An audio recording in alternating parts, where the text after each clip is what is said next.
BJP नेता और राजस्व मंत्री चंद्रशेखर बावनकुले ने जिला परिषद चुनाव और ठाकरे बंधुओं पर तीखा हमला बोला। उन्होंने कहा कि चुनाव आयोग ने परीक्षा, बजट सत्र और ओबीसी आरक्षण जैसे कारणों से समय मांगा है। राज ठाकरे की सीएम को लेकर टिप्पणी पर बावनकुले ने कहा कि भावनात्मक बयान देकर विकास का एजेंडा भटकाया जा रहा है। इसके अलावा उद्धव और आदित्य ठाकरे पर निशाना साधते हुए बोले कि जनता उन्हें 2.5 साल देख चुकी है, अब विकास पर ही वोट मिलेगा। आइए सुनते हैं और क्या कुछ कहना है चंद्रशेखर बावनकुले का। काय आधार घेऊन निवडणूक आयोगाकडे वेळ मागितली याबद्दल मला माहिती नाही, पण साधारण फरवरी महिन्यामध्ये 12वीच्या 10वीच्या परीक्षा असतात आणि आत्ता तेवढ्या मोठ्या निवडणुकीचा टप्पा पार पडल्यानंतर काही वेळ आयोगाला लागत असेल।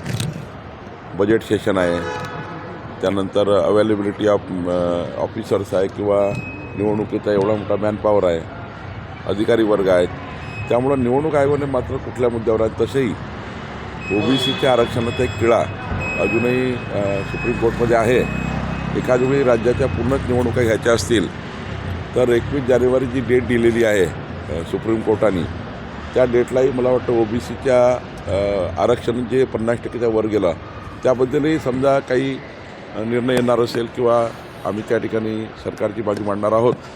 मला असं वाटतं की आयोगाने कुठल्या विषय मांडला हे जरा त्यांचा ॲफिडेविट चेक करावं लागेल किंवा राजसाहेब किंवा उद्धवजी यांना मी मागेच सांगितल्याप्रमाणे भावनिक पद्धतीने बोलून जनतेच्या मनात संभ्रम तयार करून मतदानाची प्रक्रियेमध्ये विकासाचा अजेंडा बाजूला करायचा आहे। पण राजसाहेब किंवा उद्धवजींना मी वारंवार सांगतो ते चुकतायत, त्यांच्या प्रचाराची भूमिका चुकते आहेत, प्रचाराचा फोकस चुकतायत। या पद्धतीने त्यांनी खूप वेळा मतदान मागितलं, काही भेटलं नाही। आता डेव्हलपमेंटवर बोललं तरच मतदान मिळतं। मी एक लहान आहे या सिस्टीममध्ये, मी काही राजसाहेबाला किंवा उद्धवजीला सल्ला देणार नाही, पण त्यांची पार्टी किंचित होत चालली। याचं कारण असं आहे प्रचाराचा दिशा चुकताय, त्यांनी निवडलेले विषय चुकतायत, त्यांनी निवडलेली प्रक्रिया चुकतायत आणि म्हणूनच त्यांची अधोगती होत आहे। मला असं वाटतं अजून पुन्हा त्यांना मुंबईच्या निवडणुकीमध्ये त्यांची अधोगती, पक्षाची अधोगती पाहायला मिळेल, कारण ते निवडणूक भरकवटलाच आहे। निवडणूक ही अशी विकासाच्या मुद्द्यावर चालणार आहे आणि लोकांनाही माहिती आहे की डेव्हलपमेंट म्हणजे देवेंद्रजी आहे, देवेंद्र म्हणजे डेव्हलपमेंट आहे। त्यामुळं लोक आता या अशा विषयाला घेऊन मतदान करणार नाही। मग काही होत नाही, मग काही भेटत नाही मतं म्हणतात मराठी जाणार आहे, काही बोलतात, काही सांगतात, काही लोक ऐकत नाही, एक व्यक्ती ऐकणार नाही। विकासाच्या मुद्द्यावर भाजप निवडणूक लढत आहेत। उद्धव ठाकरे म्हटले की आदित्य ठाकरेंसोबत ओपन डिबेट करावी मुख्यमंत्री फडणवीस यांनी विकासाच्या मुद्द्यावर। 2.5 वर्ष जनतेने आदित्यलाही बघितलं आहे आणि उद्धवजीलाही बघितलं आहे, त्यामुळं त्यांनी विकासावर न बोललेलं बरं। विकास हा असा नसतो, विकास हा जन्मापासूनच त्या ठिकाणी जनतेच्या सेवेमध्ये आपलं आयुष्य द्यावं लागतं। सोन्याच्या चमच्याने बदामाचा ज्यूस पिऊन आलेले लोक कधी डेव्हलपमेंट बोलूच शकत नाही।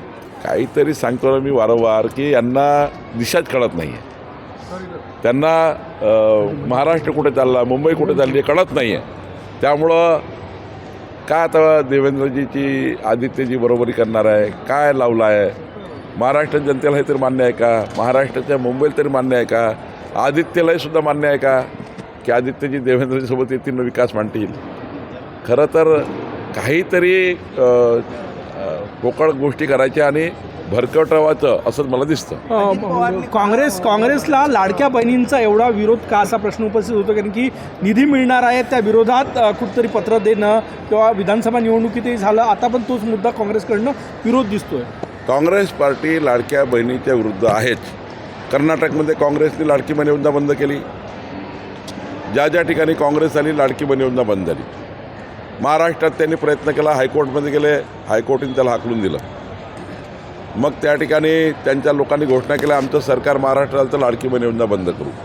आता मकर संक्रांतीला लाडक्या बहिणीचे पैसे जाणार, त्या ठिकाणी रोडा आणला। शेवटी काँग्रेसचं धोरण महिला विरोधी आहे, आधीपासूनच काँग्रेसचं ब्लड महिला विरोधी आहे। काँग्रेसने कधी आमच्या लाडक्या बहिणीला साथ दिली नाही आणि मी आपल्याला आवर्जून सांगेल जोपर्यंत देवेंद्र फडणवीस सरकार महाराष्ट्रात आहे लाडकी बहीण योजना सुरू राहणार आहे.